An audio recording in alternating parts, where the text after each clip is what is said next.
Je sais qu'il y a beaucoup de personnes qui me demandent toujours quelle est la différence entre le old school et le new school dans la musculation, bodybuilding. Anthony, alors tu as des questions pour moi?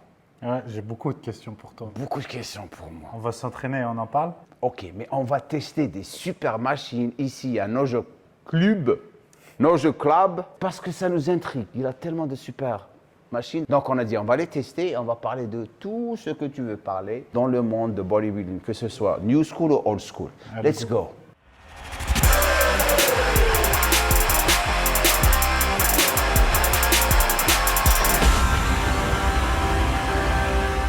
On va changer de machine.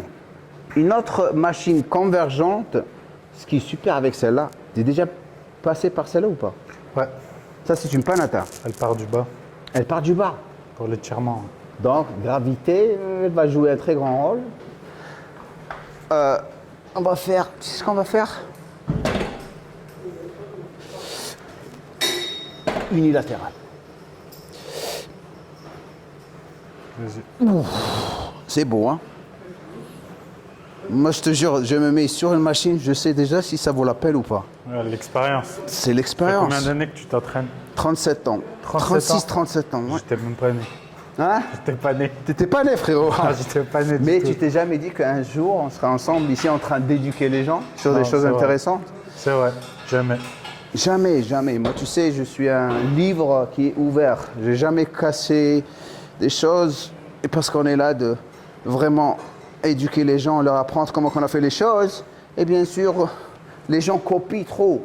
Justement, du coup, on a parlé entraînement. Et j'aimerais qu'on pousse un peu plus sur la chimie sans donner de protocole. C'est pas du tout le but. Mais tu sais, il y a eu une époque où il y a eu beaucoup de vidéos où on disait que les pros, ils prenaient des tonnes et des tonnes de stéroïdes avec des grammes. Et maintenant, c'est un peu la mode de dire le contraire. Donc, il y a beaucoup de pros qui ont fait des vidéos en disant « Moi, je prends par exemple que 500 mg de ci ou de ça et le reste, c'est l'entraînement, la diète et la génétique. Et je pense que, de mon avis à moi, pour être un bodybuilder pro, si tu appelles la génétique, tu peux prendre tous les stéroïdes que tu veux, tu n'y arriveras pas. Ou du moins, tu auras plus de problèmes de santé que tu gagneras de titre. Maintenant, est-ce que tu penses réellement qu'il y a des top pros qui prennent aussi peu de stéroïdes, qui disent du genre Old school ou new school? new school? New school, ils sont 3 fois ou 4 fois superchargés que les anciens pros. Tu penses tous, même les Tous. classiques physiques? Tous. Parce que par exemple, il y a Chris Bumstead qui a fait une vidéo et il dit par exemple qu'il prend 500 mg de testo et c'est tout. Qu'est-ce que tu en penses? Impossible parce que pour avoir cette condition qu'il a, tu ne vas pas l'avoir avec la testo. Parce que la testo va te faire obtenir de l'eau sous-cutanée. Ouais. Ça, c'est la première des choses. La deuxième des choses qu'il faut prendre en considération, que chaque personne réagit différemment par rapport à leurs récepteurs dans le sang aux stéroïdes. Il y a des personnes qui peuvent tolérer plus de stéroïdes que d'autres. Ok? La génétique joue un très grand rôle. Si on prend le cas de Ronnie Coleman, au début, je suis d'accord, lorsqu'il avait commencé à s'entraîner, il était naturel, mais c'était déjà un spécimen. Ah oui, c'était un monstre Un naturel. monstre. D'ailleurs, Donc, les gens ne croient pas qu'il était naturel. Ouais, non, il était naturel. Dès qu'il a commencé à rentrer dans les compétitions professionnelles, il a commencé à prendre des stéroïdes. Il a dit qu'il ne prenait pas. Moi, je ne le crois pas parce que on va prendre la logique. Et tu vas être d'accord avec moi. Lorsque tu as un potentiel énorme, tu vas avoir des gens qui vont te soutenir. Lorsqu'ils voient que tu n'as pas d'argent, ils vont t'aider à acheter les stéroïdes pour que tu puisses vraiment arriver à réaliser ton objectif et ton potentiel. Donc, ils prenaient des stéroïdes, mais pas au point où les autres prenaient. Maintenant, lorsque tu vois quelqu'un qui s'entraîne, qui est énorme, qui domine, qui gagne tout, dans la mentalité des culturistes, ça passe ou ça casse, j'en ai rien à foutre. Ouais. Tous. C'est très rare, vous allez trouver quelqu'un qui va te dire non, il faut que je fasse très attention à ma santé. C'est très rare, frérot. Est-ce qu'à ton époque, il y avait déjà cette mentalité? Est-ce Ouais, que toi, mais pas aussi énorme que maintenant. Parce honnêtement, que, est-ce que toi, tu te disais ça passe ou ça casse, honnêtement? la vérité, par rapport à ce que je faisais, j'ai toujours eu peur des stéroïdes. Ok. J'ai toujours eu peur parce que D'ailleurs, je ne vais pas dire ce que je prenais, c'était la base. Non, c'est pas le but, oui. La raison pour laquelle, si je commence à dire ce que je prenais, il y a des gens qui sont en train de regarder, Oui, ils vont non, copier. c'est pas le but. Et c'est pas notre but parce que vous allez commencer à faire les cons. Et c'est pas ça le but ici. C'était la base parce que je me rappelle, malgré qu'on avait les stéros gratuits, on était sponsorisés, la chose, je pense, qui m'a aidé personnellement, c'était ma génétique. Mais je ne tolérais pas des doses qui étaient énormes. Parce que dès que j'ai commencé à arriver dans la scène pro, je ne prenais pas de temps de repos, je ne commençais pas à me sentir bien. Je le savais. J'avais des retentions d'eau énormes, je ne dormais pas la nuit. Quoi encore? Ma tension artérielle, incroyable. Et je ne me sentais pas bien physiquement. Lorsque tu commences à connecter avec ton corps, tu le sais. Le plus grand problème, c'est quoi? Les gens ne savent pas que lorsqu'ils commencent à s'injecter, ça va affecter aussi leur cerveau. Le sang, il est partout. Donc, tu as un chamboulement hormonal énorme que tu ne réfléchis pas, tu n'arrives pas à gérer ta vie proprement. Tu es toujours tense, tu veux te bagarrer avec tout le monde, tu ne réfléchis pas proprement. Et ça, le problème qu'on a maintenant. On l'avait mieux que les personnes maintenant, parce que tout venait des pharmacies. Maintenant, oui. Les stéroïdes que vous êtes en train d'acheter, ou les pros sont en train de consommer, sont faits dans la baignoire de quelqu'un dans le sous-sol. C'est pour ça qu'il y en a beaucoup qui meurent d'ailleurs. Et c'est pour ça qu'il y a beaucoup de gens qui meurent. Souvent, c'est des septicémies, c'est des infections. Voilà. Et c'est ça le problème qu'on a maintenant, parce que la plupart des gens, ils n'ont rien à foutre. Et tu dis, voilà, parce que ta mentalité va changer, le jeune qui est en train de me regarder. Maintenant, tu te dis, voilà, je vais avoir des photos, je vais être street, je vais avoir les packs de Chris Bumstead, je vais avoir les bras de Rami. Tu n'en as rien à foutre, parce que ta mentalité, c'est la photo de Insta, avoir des followers, gagner des sous. Tu ne vas jamais gagner des sous, oublie, je vais te dire dès maintenant, parce que tout part dans les stéros. Et la bouffe, et faire plaisir aux gens, au lieu de s'occuper de ta santé. Point de vue utilisation, je dirais les nouveaux utilisent plus que nous. Hein. Je suis plus que sûr. Et Dorian Yates, c'est quelqu'un qui ne ment pas. C'était un copain très très proche. Il m'a montré ses cycles. Je les ai vus moi-même. Le plus il avait fait, c'était 1 gramme de testo par semaine. Il y a des gens qui font 1 gramme par jour en ce moment. 1 gramme par jour. Ouf. Oh, je ne sais pas comment ils sont vivants, la vérité. Mais ça continue. Ils sont peut-être pas Et le vivants train pour Bologne, longtemps. le train là que tout le monde parle de, nous on utilisait 4 semaines à 6 semaines avant la compète. Ah, mais c'était pas le même aussi. C'était pas le même. C'était du parabolant à l'époque. Parabolant, voilà. Eux, 1 gramme, 3 grammes, 5 grammes par semaine, normal. Ça, c'est on l'appelle aux États-Unis la drogue cardiaque. C'est ce qui, dans les arrêts cardiaques, c'est ce qui augmente le cholestérol. Il y a des gens que je connais qui ont des arrêts de cœur, des infarctus. Et ils sont revenus. Hein. Et depuis ce jour-là, ils ne touchent plus rien. Ils ont été choqués. Comment que ça peut m'arriver? C'est ce que les jeunes ne veulent pas vraiment comprendre. Mais tu sais, la vie, c'est des choix. J'ai toujours dit. Ton choix va soit te détruire, soit te faire réussir. Donc, choisissez intelligemment. Ça ne sert à rien. Les seules personnes qui sont en train de se faire des sous, c'est les fédérations, IFBB. C'est eux qui sont en train, ils ont fait un business de votre carte pro. Oui, alors que vous n'êtes pas payé. Ouais, il y a La énormément. définition d'un professionnel. On est des professionnels. Le travail qu'on fait, on est payé pour le travail qu'on fait. Professionnel, c'est quelqu'un qui est payé. J'ai jamais vu un professionnel qui travaille et n'est pas payé. Vous me dites, hein? Ouais, c'est un business. Et en plus, tout le monde rêve d'être pro maintenant. Et c'est devenu beaucoup plus facile surtout. Parce qu'à ton époque, pour être prof en dehors des États-Unis, il fallait quoi? Être champion du monde d'IFBB, c'est tout? IFBB amateur ou champion d'Angleterre? Toute catégorie. Angleterre, Parce tu que moi, pouvais. j'étais venu de l'Angleterre. Il y a Angleterre, Canada. Canada et champion du monde amateur Et après, l'hiver. Après les États-Unis. NPC aux États-Unis. À un moment donné, on était 147 pros dans le monde. Voilà. Tu sais ça? Et maintenant, il doit y en avoir 5000. Plus. Ouais, ou plus. Plus. Mais Plus, j'aurais dit 10 000, 15 000, si ce n'est pas plus. c'est possible. Bah, en tout cas, il y en a des nouveaux toutes les semaines. Ouais. Et le problème, il est là, c'est que tout le monde rêve d'être pro. Et effectivement, à la fin, à part changer ton statut Instagram, tu n'as pas gagné grand-chose en fait. Mais les gens, ils sont dedans, tu sais. Oui, mais parce qu'ils rêvent tous. En fait, ils ont oublié l'impact de la génétique parce que ce qu'on leur vend, c'est qu'en ayant le meilleur entraînement, la meilleure diète et les meilleurs produits avec des secrets, ils vont y arriver en fait. Tu vois. J'espère qu'ils vont se réveiller avant que c'est Je pense pas parce que le business il est puissant à ce niveau-là et toutes les marques elles jouent sur ça aussi. Après les stéroïdes avec Internet c'est devenu un business monstrueux. Ouais, et tu as bien fait de parler de marque. Dans mon temps, tu travailles avec une marque, ils t'aiment bien. D'ailleurs, pour être sponsorisé par une compagnie, pour la gueule, le physique, pour être sur un magazine, une couverture, il faut être bon. Sinon, ils ne vont même pas t'approcher ou te parler à l'époque.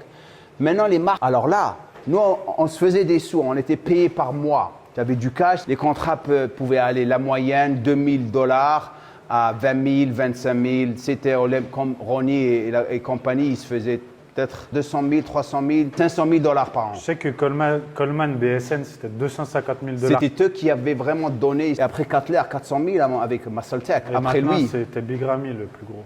Ouais, mais ils ne l'ont pas payé, tu te rappelles. Il n'est plus avec la compagnie là. Je sais, je le connais. Ouais. Je me suis entraîné avec lui en Thaïlande, sur la compagnie. Ouais, c'est comment il s'appelle déjà? Tony Huge. Oh, c'est un vrai fou lui. Hein. C'est un vrai. Je suis resté avec lui plusieurs semaines à Bangkok. C'est un vrai fou. C'était un avocat à la base. À la base, très intelligent. Mais ouais.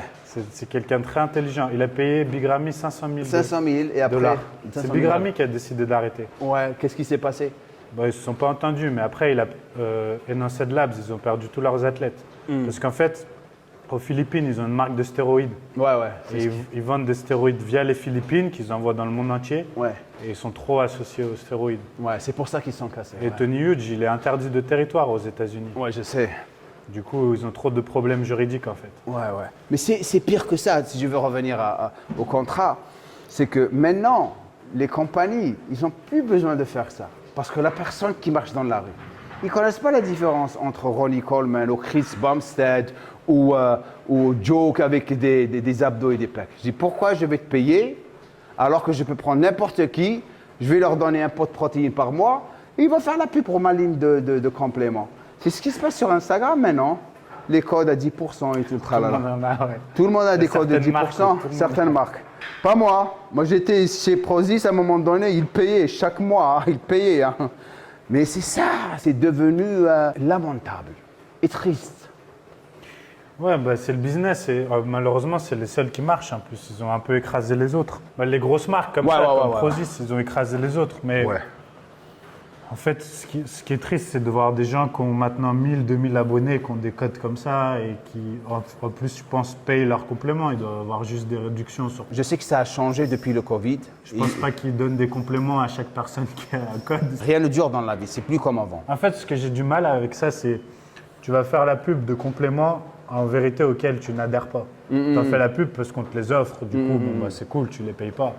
Et tu n'as aucune notion de ce qui se passe. Je fais la pub parce que cette marque, je l'aime, parce que ces produits, je les aime. Et ça, en fait, c'est triste parce que tu recommandes des choses aux gens. Je ne sais même pas la source des ingrédients. Et si tu les payais, tu ne les prendrais pas. Exactement. D'où ce qui me ramène à la chose. Les gens qui me suivent ici sur ma chaîne, vous savez très bien qu'avant de signer avec Prozis, j'avais vraiment insisté sur la source des ingrédients et des produits que je suggérais aux personnes. Donc, avant ça, je n'ai jamais accepté de faire un contrat avec eux. Et c'est pour ça que j'ai demandé la liste des ingrédients et j'ai signé avec eux avec l'intention d'avoir ma propre ligne de compléments alimentaires. Mais les choses changent. Donc, tu as fait des compètes. Ouais.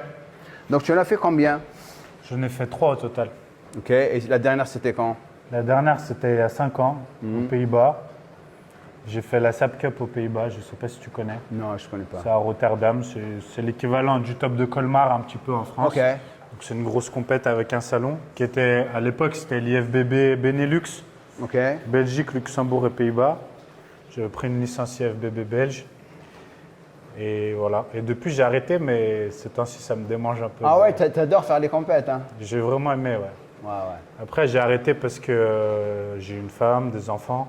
Donc, par rapport à la vie sociale, c'était compliqué. Et puis, j'étais un peu trop extrême. Tu sais, en moi, tu t'es réveillé.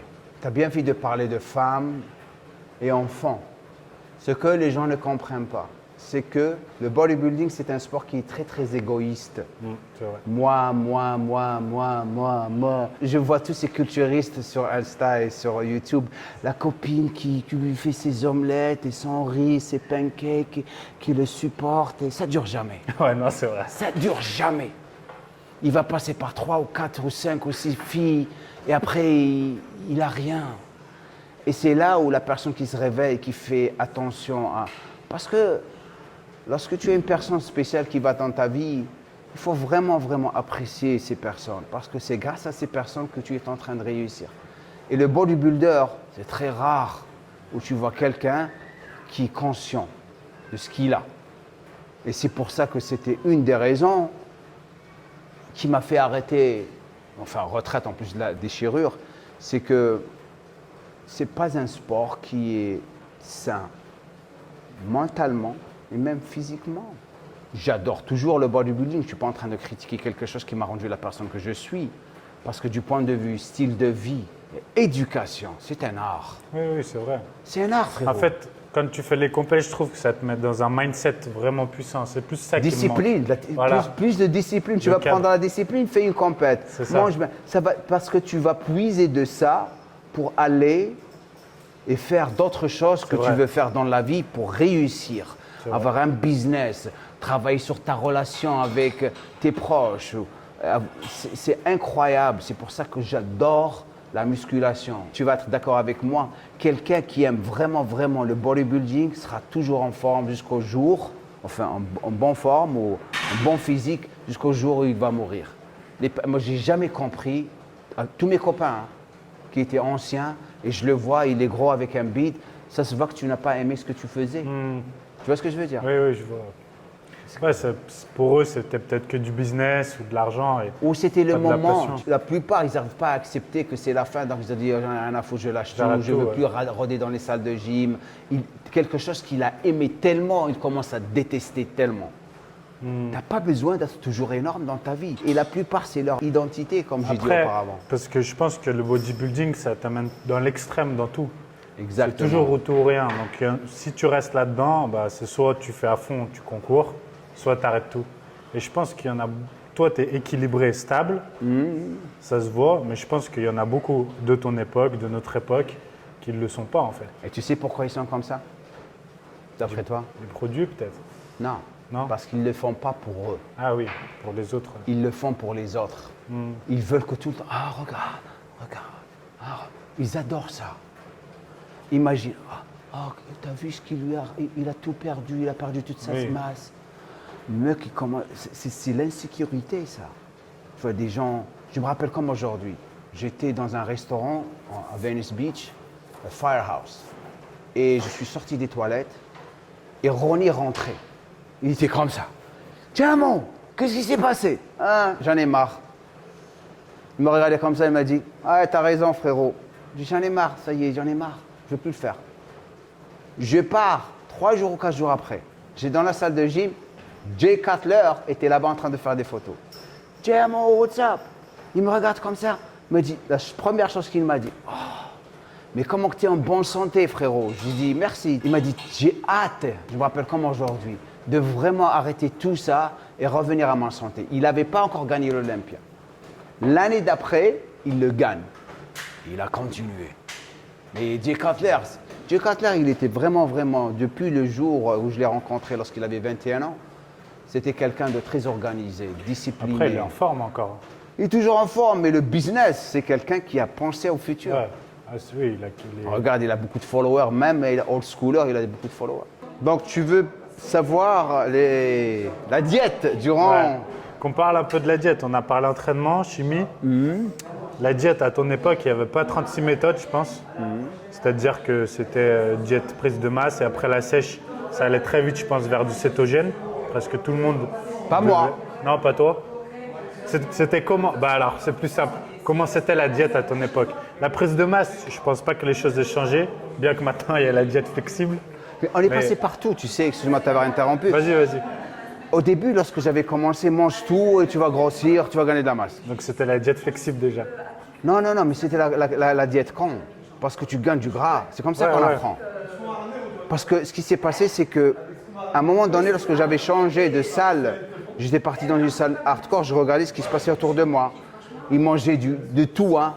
Mais j'étais autour de personnes black avec des génétiques comme pas possible. Certes, j'avais une bonne génétique, mais je retenais beaucoup d'eau. Ok. Donc, ce que j'ai fait, c'est j'ai fait une compète après avoir fait une prise de masse. Pendant 3 ans, je dis, ouais, je vais débarquer avec 7 kilos de plus, 10 kilos. Ah, regardez qui est là! Regardez-le! Salut les amis, comment allez-vous? Il est partout, lui! J'espère que vous allez Ça bien. va, dis, Rob! Tu peux leur avouer que c'est grâce à moi que tu es ici? Bien C'est sûr, moi qui partage mes pions avec toi. bien sûr. Nojo Club, la meilleure salle en Ile-de-France. Ah oui, j'ai pas de micro, bah. T'as pas de micro. J'ai pas de micro.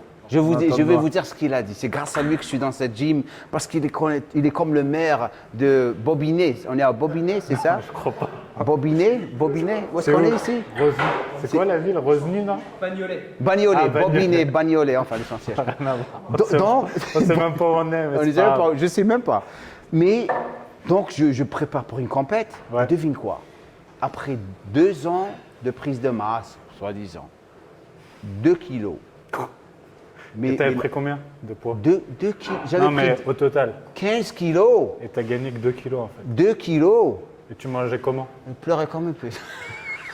Je mangeais tout, frérot, durant la prise de masse. Et j'étais gonflé, horrible. Et là, j'ai appris que ce que tu mangeais durant la prise de masse était très, très important. Il fallait faire beaucoup de nettoyage. Donc, 90% de la qualité. Mais j'étais énervé. Oh! Parce que tu perds du temps. Ah bah oui. Et l'entraînement était... tu vas... Dès que je me suis mis avec JD Daoudou, je commence à vraiment... Mais comment que j'ai explosé. Moi, ce qui marchait pour moi, c'est que les premières 6 semaines, je perdais toute l'eau. Je réduisais mes glucides, pas complètement. Si je consommais 500 à 600 grammes de glucides, je les réduisais à 300 grammes. J'augmentais ma protéine. Je mangeais beaucoup de protéines. C'est-à-dire beaucoup. Tu ne vas pas le croire. Si. Tu es en train de parler à quelqu'un qui a mangé 600 grammes de protéines par jour. Pour un poids de combien? 115, 120 kilos. Et là, tout le monde va te dire, et les reins? Exactement. Si vous avez une condition préexistante, vous allez avoir des problèmes rénaux. Il faut que je fasse une pause ici parce que je dois vous présenter quelqu'un. Merci pour cette salle. Ça, c'est le propriétaire. Enchanté, bonjour. Et c'est grâce à lui qu'on est ici. Super salle. Mais comment tu as sélectionné tes machines, toi? L'expérience, la petite expérience, Mais honnêtement. tu sais, je suis très, très méthodique. Lorsque je rentre dans une machine, je sais si elle va faire du bien ou du mal.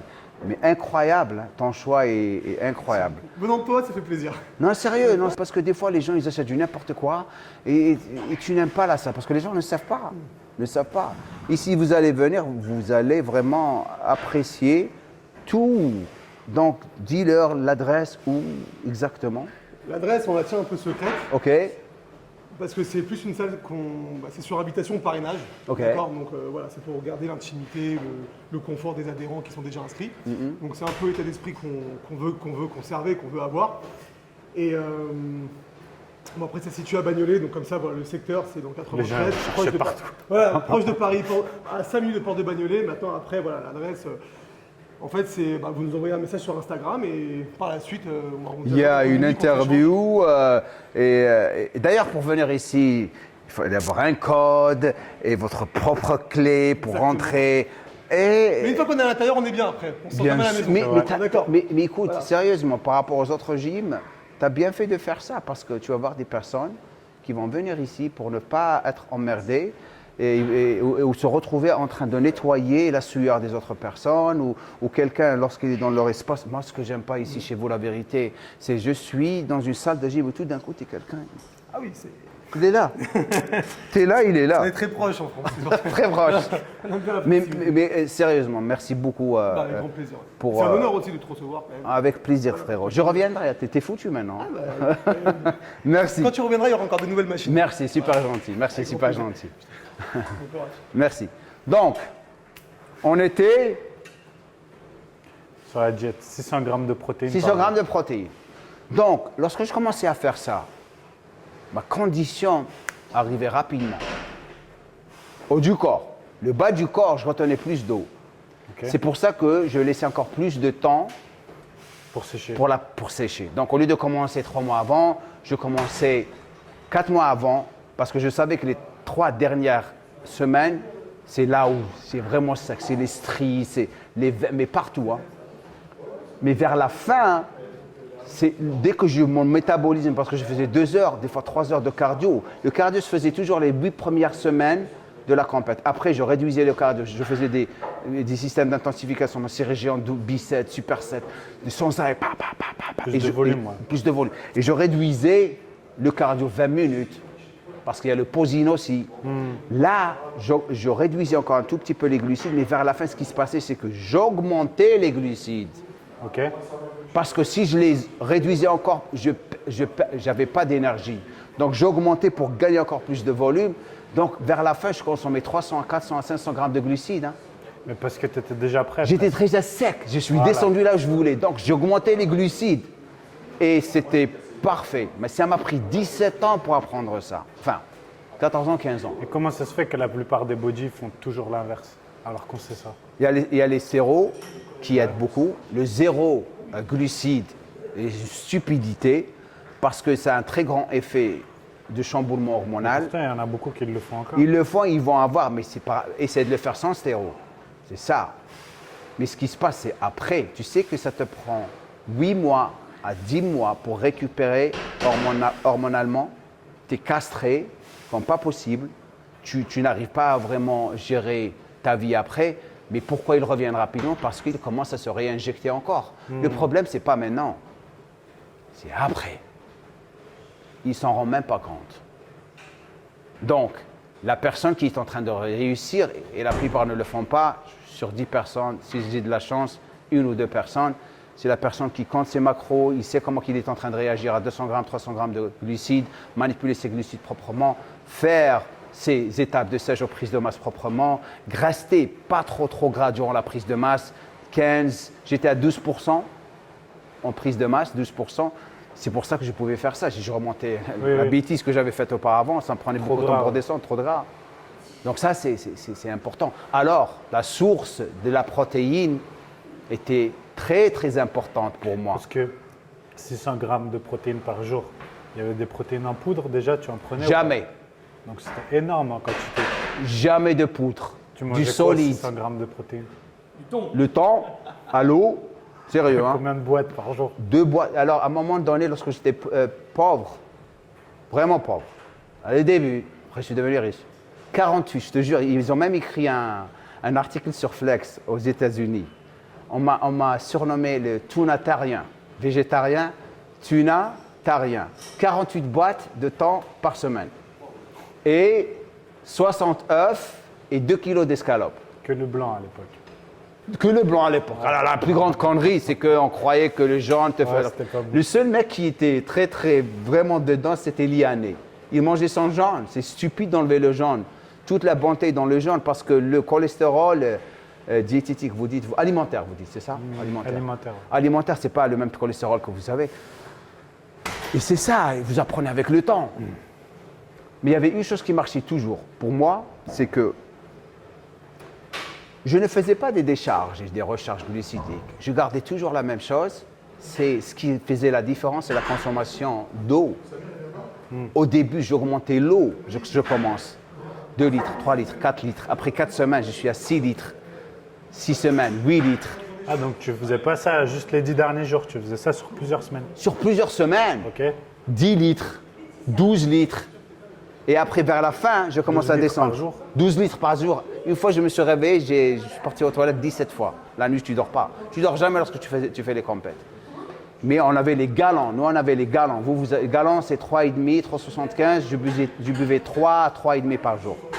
Mais vers la fin, c'est le secret. Le plus grand diurétique, c'est l'eau. Vers la fin, je ne coupais jamais mon eau, mais je la réduisais. Le corps, il commence à... C'est c'est un crack qui m'a appris ça. Le corps, il est toujours habitué à se débarrasser de 12 litres, 10 litres. Vers la fin, tu commences à réduire 5 litres, 6 litres. Avant la compète, je suis à 3 litres et demi. Hein. Et le jour, la veille de la compète, vers 7h, 8h, je bois jusqu'à 7h, 8h, je me réveille le matin, je suis encore plus sec. Tu vois comment que je fais les choses? Du coup, tu le fais sur beaucoup plus longtemps que ça se fait maintenant. Exactement. C'est ça qui est impressionnant. C'est que Et maintenant. j'ai le volume, j'ai tout, je garde tout, je suis en bonne santé. Ok. J'utilise beaucoup de vitamine C, pas diurétique, parce que vers la fin, ils faisaient le test pour les diurétiques. Ouais. Ok. On ne pouvait pas le prendre. Maintenant. Maintenant, ils ne font plus de tests. Hein. Donc, la prochaine machine que je voudrais vraiment partager avec vous, ça, c'est un poulie vie à vie en quelque sorte, t'as vu? Ouais. La contraction, elle est là. Super machine. Oh. Donc, vous avez plus de contrôle. Alors, les personnes qui sont longilines, du travail avec les conflits anatomiques? Ok. Longiline, bras long, ça, c'est des super exercices pour vous. Ok? Donc, utilisez ces machines. Vas-y. Au lieu de faire l'écarté, vous faites cette machine en quelque sorte. Et bien sûr, l'écarté, ça travaille les faisceaux claviculaires. Écarté incliné, ici, bien sûr, c'est la partie Sternale. Sternale, pardon. Super. C'est super, hein? Ouais, franchement, elle est bien. On sent pas du tout les épaules, Donc, ni les triceps. Ni les triceps, ouais. Donc tu veux refaire des compètes comme tu m'avais dit? J'avoue que j'y pense. Tu y penses? Après, maintenant, avec des enfants, c'est plus la même histoire. Tu as combien d'enfants?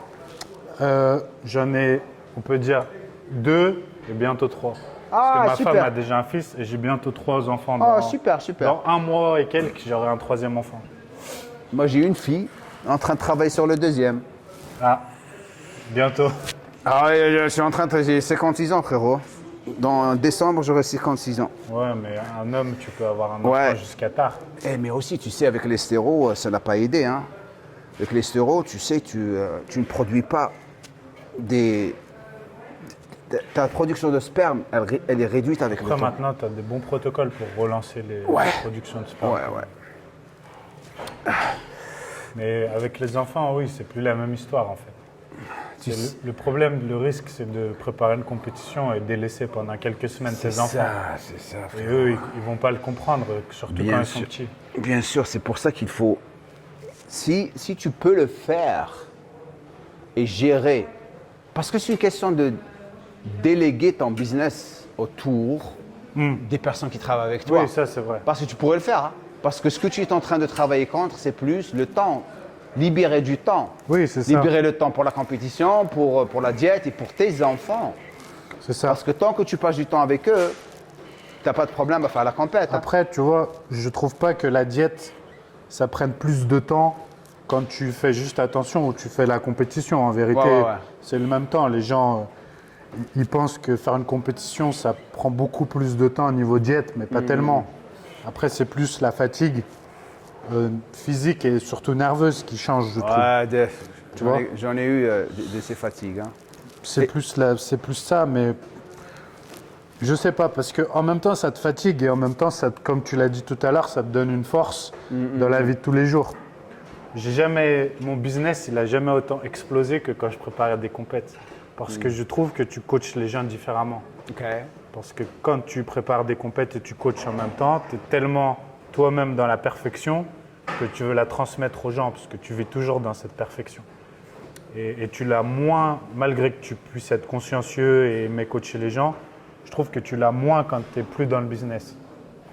Tout dépendra de ta passion pour le travail que tu fais. Oui, c'est vrai aussi. Ça, c'est important parce qu'à la fin de la journée, si tu es vraiment passionné par les choses que tu fais et éduquer les gens, tu vas le faire parce que tu apprécies les choses. Oui. Tu sais que je fais des formations, je forme des coachs coach sportifs. Aussi, j'ai une académie en ligne où j'ai mes élèves avec moi. 10 minutes. Le fait que je les vois en train d'évoluer, ça me donne encore plus de détermination pour réussir sur le travail que je suis en train de faire.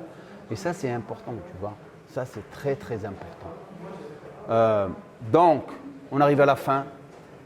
Merci d'avoir pris. J'espère que j'ai répondu à toutes tes questions. Ouais, merci beaucoup, c'était super Avec intéressant. plaisir, tu es quelqu'un de très très spécial. Pour les personnes qui n'ont pas encore vu sa vidéo, la première qu'on a fait où on présente Anthony Wise, le lien est ici. Vous savez quoi faire. Laissez un commentaire en bas, dites-nous qu'est-ce que vous pensez. Et aussi, partagez cette vidéo avec tout le monde et on revient encore avec plus de vidéos ici à JM Correct. Et comme je dis à la fin de chaque vidéo, Bilgud